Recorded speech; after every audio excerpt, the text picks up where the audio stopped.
At the start of the film, we are shown a girl running in the desolate jungle. She was scared as if someone was chasing her. Suddenly, we hear the sound of firing there, and because of the bullets, the girl falls into the jungle, and the scene cuts from here, and we are shown the story of this girl's past. This girl's name is Julie, who is also the main character of this movie. 2 months ago, when Julie was stopped for driving the wrong car on the road by a police officer. The police officer was David, who liked Julie's beauty after seeing her. Instead of punishing her, he just warns her for the next time and leaves from here. And during this time, we saw that he was making a lot of fun with Julie. Anyway, now Julie goes to her hotel, where she used to work as a part-time waitress. The people here liked Julie a lot because of her friendly nature. In the regular guest, who liked Julie a lot, she gives him a tip of $50. Even the chef in this hotel liked Julie, and today he invites Julie to go on a date with him. But Julie refuses him by saying that she was interested in someone else. Actually, today David's personality attracted her a lot. During these talks, David also came to this hotel, where from their talks, we came to know that David has just come to this city. After hearing this, Julie offers him a tour of this city, on which he agrees. In the evening, they meet at a hotel, where David gifts Julie a music box. When they went inside the bar, the chef was also there, who was just staring at Julie again and again, which David had also noticed. Coming out of the bar, he asks Julie, who was he? Why was he staring at you? Weren't you interested in him before? Hearing this, Julie clarifies, no, there is nothing like that between us. He is just my colleague, and why was he looking at me like that? I don't know this. After talking to him like this, David also got a little awkward and said, I asked all this because I'm just a little insecure. I have been in a relationship before, but my girlfriend cheated on me. And now I don't want this relationship of mine to be ruined. A few days go by like this. They keep meeting each other. And finally one day, Julie decides to introduce David to her mom. That's why she invites him to her house for dinner. David's friendly nature and personality also impressed Julie's mom. Here, David also asks Julie's mom for permission to take him out of the city one day. There was a family cabin in a small town outside the city, which was a very beautiful place. Here, David and Julie talk about David's childhood. They also look at the pictures of their childhood. And David tells Julie that his parents died in his childhood, after which the sheriff adopted him. While talking about this, he also starts talking about his old broken relationship. And by doing all this, he got very sad. But then, Julie fixed his mood with her good nature. Anyway, now they come home. The day goes by. And then one day we saw that David quietly came to Julie's house and sat down. When Julie came home, she got scared when she saw him. Anyway, she didn't ask many questions here, but David was serious. David told her that you should stay away from your chef. I don't like his intentions. Hearing this, Julie starts laughing and says, oh no, don't worry. You're thinking too much anyway. After hearing this, David leaves without saying anything. Now the next day, we see that his friend Suzanne had called Julie to her house because she had to go to the party and her daughter was alone at home. That day, while playing with that girl, Julie didn't know when the day passed, and then suddenly the door was knocked. Julie went and saw that David was there, who suddenly gets angry at her. He says, I have been calling you for a long time. Why didn't you pick up the call? Do you know how worried I was? Come on, come with me now. And don't go anywhere without telling me next time. Julie found his behavior very strange. Now Julie's friend came to the house. Seeing her, David left without saying anything. Julie's friend had also heard all the things. Now Julie and Julie's friend both were shocked by David's behavior.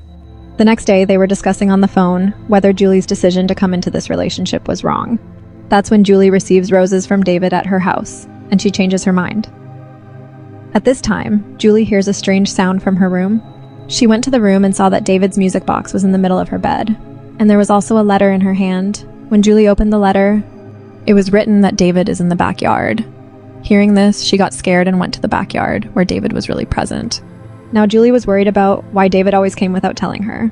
Before Julie says anything to him, David himself starts apologizing to her. His way of apologizing was very strange. He picks up a rake and turns its face towards Julie's neck and says, I am apologizing. What do you want after that? Please, let's go on a date today. Julie found it a threat than an invitation. That's why she came to her house out of fear, where her mom was also there. She tells her mom all this story, how David asked her to go on a date by putting a rake on her neck. Hearing this, her mom also gets worried and decides to talk to David's uncle, Sheriff. In the next scene, it is shown that Sharif had called David to his office. He asked David, what am I listening to? You went to a girl's house without asking and threatened her with a rake. David replied, no, uncle, I had gone to convince my girlfriend. She exaggerates a bit and tells you. Saying this, he goes out. While going out, we could see his expression. He was very angry. When he went out, his colleagues told him, I have heard about Julie's report. Don't frank her too much. There is no need to overpower her.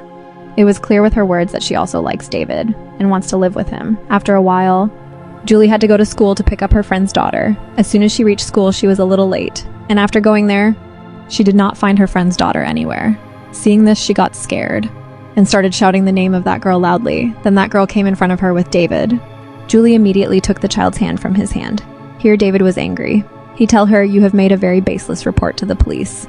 What was the need to do all this? Hearing this, Julie got shocked. She felt that David would do something bad to her, afraid. She ran towards her car with the girl, and then Sheriff also came here, who saw the scared Julie, and also saw David standing behind her.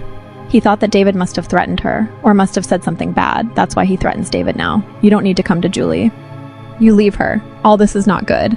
Inside, David was getting angry with all these things, but for now, he just nods his head in yes in front of his uncle, and leaves from there. Here, Julie's whole day was spent in a lot of tension, and the chef felt all this in his hotel. After the duty in the evening, the chef also asks him outside the hotel, "Are you worried, Julie?" But here, Julie does not say anything to him and leaves to go home. As soon as she was taking her car out from the parking lot, suddenly, David came in front of her, which clearly meant that he was keeping an eye on Julie, and he also saw Julie with the chef. He threatens Julie to get out of the car, but Julie knew that if she got out of the car, then David would say anything, afraid. She started the car and came home, and as soon as she came home, she told all this to her mom, that how David was behind her, and after following her, she came in front of the car and threatened her. Hearing this, her mom also got scared. She also started feeling that her daughter's life was in danger. She immediately reports this to David's uncle. Sheriff also investigates this, but he finds out that David was with his colleague all night. On duty, he did not even go near Julie's hotel, and so now he started feeling that Julie really exaggerates and tells him a lot of things. Now we were also feeling that maybe it was an illusion of Julie, because Julie was very scared of David. She puts David on her nerves. In the middle of the night, in the day, in the night. She used to feel that David would come at any time, and he would harm her. But every time, all this was her illusion. But one day, it really started happening. Julie first received a mail from her college that her application has been canceled at her behest, although she had not sent any mail to cancel the application.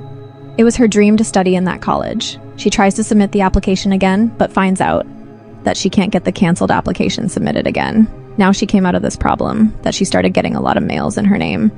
And seeing this, she got scared. Ignoring all this, when Julie went to work, she saw that today the behavior of the customers with her was not very good. She found out that someone had spread rumors about Julie in the city. Like Julie drinks, her habits are not good.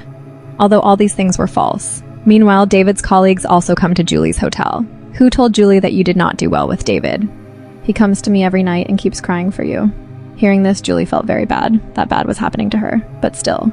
David was getting sympathy. The chef also heard all this. The chef knew Julie very well.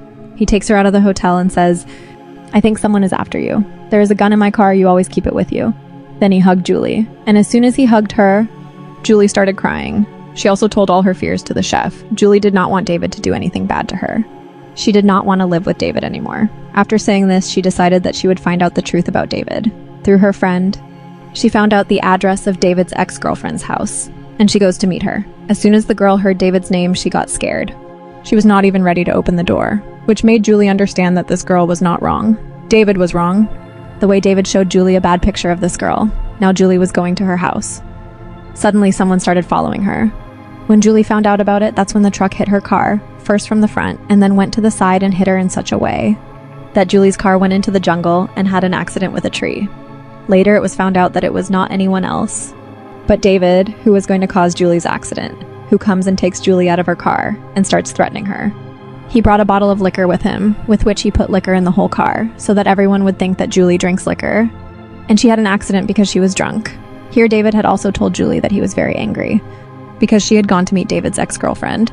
Forcibly, David now puts Julie in his car and starts taking her from here. Julie was in a bad mood. To control the situation, Julie apologizes to David here. David does not answer her. On the way, Julie also saw two boys on the road who were looking at her. Julie tried to move her lips and ask them for help, but the boys did not give much response. After a while, David stopped the car in a deserted area and took Julie out of the car and started proposing to Julie here. Julie knew that if she refused, then her end could have been very bad. That's why she said yes, and pretends that she is feeling very good with David at this time. While pretending like this, she quietly followed David. She wanted to run away from here, but David felt her going away. Until he turned back, Julie was already on the other side of the road. Seeing this, David took out a gun. Seeing him taking out a gun, Julie got scared and started running inside the jungle, and David followed her. This is the same scene that we saw at the start of the movie. While running, David also started firing bullets, out of which 2 bullets hit Julie, and she fainted there. Seeing this, David went to her, kicked her, and checked that she is not in her senses. When he sees her unconscious, then he leaves from there, without helping her. There was no sign of fear on her face either. At first, it seemed that Julie must have died, but she was not dead. After a while, she came to her senses. She tried to get up from here with courage, but she did not even get up. It was shown in the city that the news of Julie's disappearance had spread throughout the city. Her accident car was found near the jungle, but her body was not found anywhere. Knowing this, her mom and the rest of the people were very worried. For investigation, Sharif also called an investigator from outside. After hearing the case, most of his suspicion went on David, because David was the closest to Julie. He also told this to Sharif, but Sharif thought that Julie would exaggerate everything and tell him. In this way, Sharif has no doubt on David. The scene cuts, and we are shown Julie again. 2 hunters were passing by her. She wanted to call them to her for help, but she didn't even have the strength to speak. Here, Julie had started missing her mom. Here, she gathered all the strength of her body and opened her eyes, as soon as she opened her eyes. On the other side, her mom's anxiety also increased. Immediately, she came to the police station and told the investigator, "My Julie is alive. I am getting a very strong feeling, please find her." Julie's mom also told her, "When I woke up, I could hear Julie's voice." David also heard this, and he immediately went to the place where he shot Julie. He went there and became shocked, because Julie was nowhere there, but he was seeing Julie's fresh blood, which meant that Julie is alive. He started looking for Julie. While looking for Julie, he met the investigator, who asked David, "What are you doing here?" "Today, you had to go on a mission with your team," on which David answers without any hesitation. "Yes, I had to go, but then I remembered Julie. I remembered that Julie likes this place a lot. That's why I went here to find her, just in case," the investigator said. "I have already covered this area, and now it is my responsibility to find Julie. David, don't worry." This time, David felt for the first time that now he will be caught soon. On the other side, we see both the children in the police station, the children whom Julie had signed for help. At first, they were scared, but in the last 2 days, because of not finding Julie, they were feeling very bad. They felt that all this happened because of ignoring them. That's why they decided to tell the truth to the police. After hearing their testimony, Sheriff was convinced that David is behind Julie's disappearance, and now he takes the investigation of this case in his own hands, and when he goes to David's house to investigate him. So his house was now locked. That means he had run away somewhere. On the other hand, we see that the investigator had gone to David's ex-girlfriend's house. The situation of the case was getting worse, and because of David's disappearance, now everyone's suspicion was going on David. The investigator asks for any information from David's ex-girlfriend, but she was very scared to hear David's name. When the investigator makes her believe that her name will not come anywhere, she tells him about David's family cabin, which was in a small town. As soon as the cabin was found, the investigator informs Julie's mother. That's why Julie's mother also decides to go with the investigator. The scene is cut, and we are shown David, who was really in his cabin at that time. Suddenly he hears the sound of something strange in his cabin. He went there and saw that this was the same music box, which he had gifted to Julie. In a second, he found out that Julie is somewhere around. He immediately took out his gun. Before he could find Julie, Julie had attacked him with a rag and injured him badly. After making him wounded, Julie hid, and David started looking for her again. And then suddenly David's door was knocked. The sheriff came outside. He says to David, "You are like my son, I don't want to do this, but I have to arrest you." As soon as he heard this, David attacks the sheriff with the gun in his hand in anger, with which the sheriff was also injured and fell there.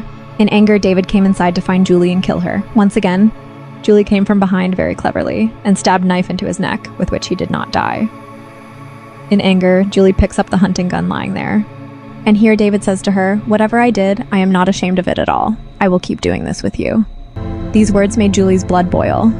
When she shot this hunting gun to kill David, she found out that there was no bullet in it, and in the same anger, she now stabs that gun in David's chest and kills him, injured, when she went out. It was already morning. The investigator and Julie's mom had also come there. In an emergency, Julie and the sheriff are taken to the hospital, and their lives are saved, while David was already dead. In the post-credit scene of the movie, we are told that this incident was absolutely true. In 1995, in America, with a girl named Laura, exactly the same thing was done. And this movie is made for an awareness that no one should trust blindly. And just by telling this movie ends here. Thanks for watching. If you like the video, subscribe to the channel and press the bell icon for more stories. Till then, take care. Meet you in the next video.